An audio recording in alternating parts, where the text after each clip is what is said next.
Hello everyone आज चाहिँ हामी बेसिक इकोनोमिक कन्सेप्ट जस्तै डिमान्ड भर्सेस सप्लाई कभर गर्छौँ। सुरुमा डिमान्ड हेरौँ है। डिमान्ड भनेको चाहिँ बेसिकल्ली यसलाई हामीले कसरी डिफाइन गर्नुपर्छ म त्यो भन्छु है। Demand is the quantity of product or service, ठिक छ, that consumers are willing and able to buy at different prices.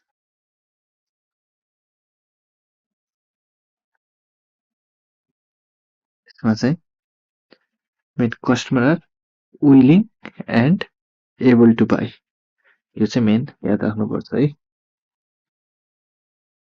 Different places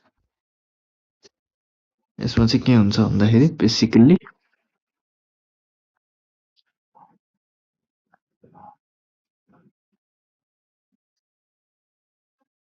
demand curve जस्तै जहिले डिमान्ड कर्भले यसो तलतिर स्लोप हुन्छ, यता प्राइस हुन्छ, यता क्वान्टिटी हुन्छ है।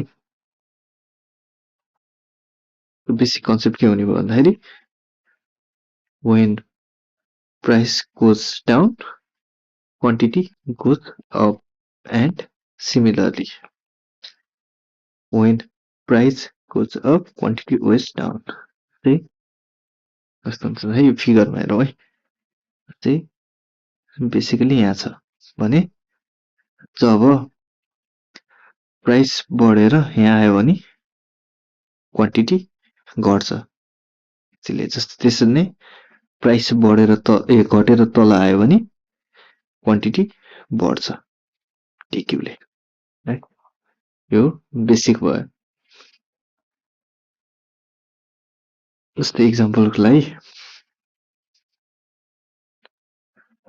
पहिला चाहिँ यहाँ हेरौँ है। जस्तै पहिला पी प्राइसमा चाहिँ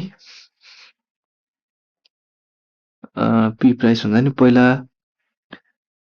10 रुपियाँमा 10 वटा चक्लेट आउँथ्यो भने प्राइस बढेर 15 भयो भने जम्मा 5 वटा चक्लेट आउँछ। त्यसरी नै प्राइस घटेर 5 भयो भने 10 को सट्टा 15 वटा चक्लेट आउँछ है। एक्जाम्पल त्यही भयो। अर्को टपिक छ सप्लाई। सप्लाई भनेको चाहिँ यसरी supply is the quantity of a product or service that producer are willing and able to sell at different prices. यसमा पनि ध्यान दिनुपर्ने कुरा willing and able to sell। अब यसको फिगर पनि त्यस्तै हुन्छ। प्राइस चाहिँ अपवर्ड स्लोप हुन्छ है। यो चाहिँ सप्लाई कर्भ। अब यसमा चाहिँ अघिको भन्दा उल्टो हुन्छ। जस्तै when price goes up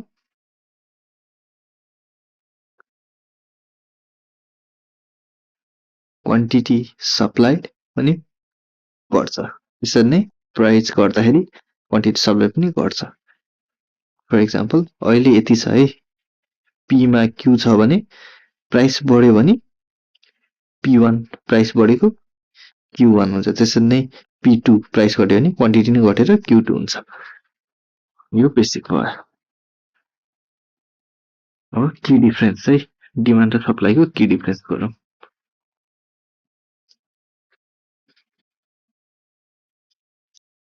demand versus supply,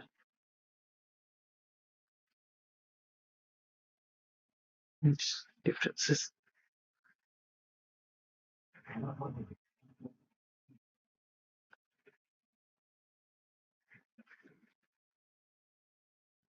demand,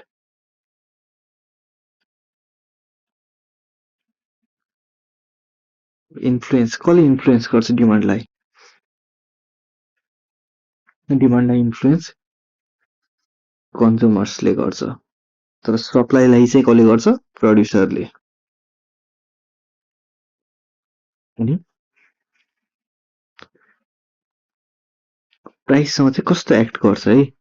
जस्तै प्राइस बढ्यो भने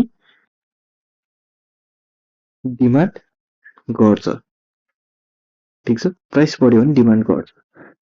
त्यसरी नै सप्लाईमा चाहिँ के हुन्छ भन्दाखेरि प्राइस घट्यो भने के हुन्छ? सप्लाई पनि घट्छ। चिन्नु है। अनि अर्को भनेको कर्भ चाहिँ यसमा डाउनवर्ड हुन्छ भनेको यस्तो थियो भने यस्तो हुन्छ, यसमा अपवर्ड स्लोप हुन्छ, यस्तो हुन्छ है। अनि अर्को भने अब मेन वर्डमा हामीले के डिस्क्राइब गर्छौँ? इक्विलिब्रियम। इक्विलिब्रियम भने चाहिँ के हो भन्दाखेरि सप्लाई डिमान्ड, सप्लाई र डिमान्ड जहाँ इन्टरसेक्ट हुन्छ त्यो पोइन्ट चाहिँ इक्विलिब्रियम हुन्छ। जस्तै डिमान्ड यो सप्लाई भयो, यसमा कहाँ काटेछ यो पोइन्ट इक्विलिब्रियम हुन्छ है।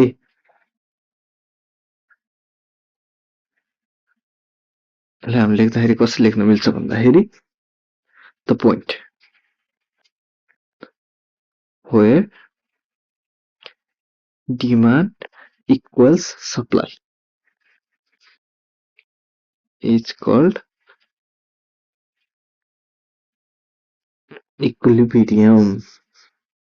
इक्विलिब्रियमले चाहिँ के गर्छ भन्दाखेरि प्राइस एन्ड क्वान्टिटी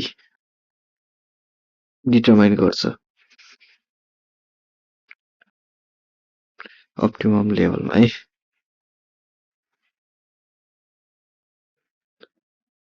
यो इक्विलिब्रियम कन्डिसनमा चाहिँ के हुन्छ भन्दाखेरि त्यसमा सर्टेज पनि हुँदैन अनि त्यसरी सरप्लस नि हुँदैन, एकदम ब्यालेन्स हुन्छ।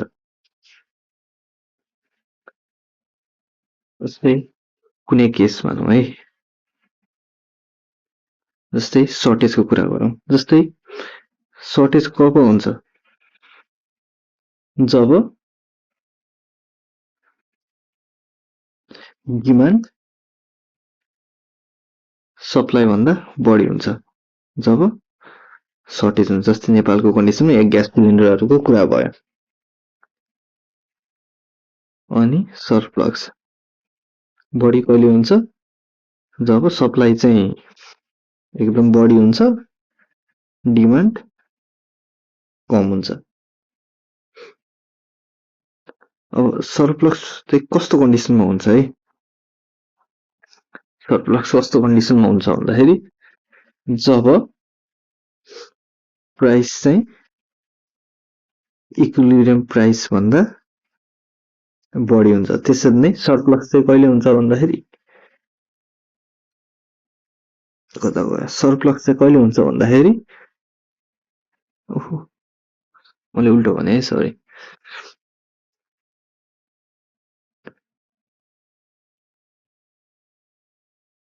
सर्टेज चाहिँ कब जब हुन्छ तब प्राइस चाहिँ इक्विलिब्रियम प्राइस भन्दा कम हुन्छ। अनि सरप्लस चाहिँ कहिले हुन्छ भन्दाखेरि जब प्राइस चाहिँ इक्विलिब्रियम प्राइस भन्दा बढी हुन्छ। Thank you.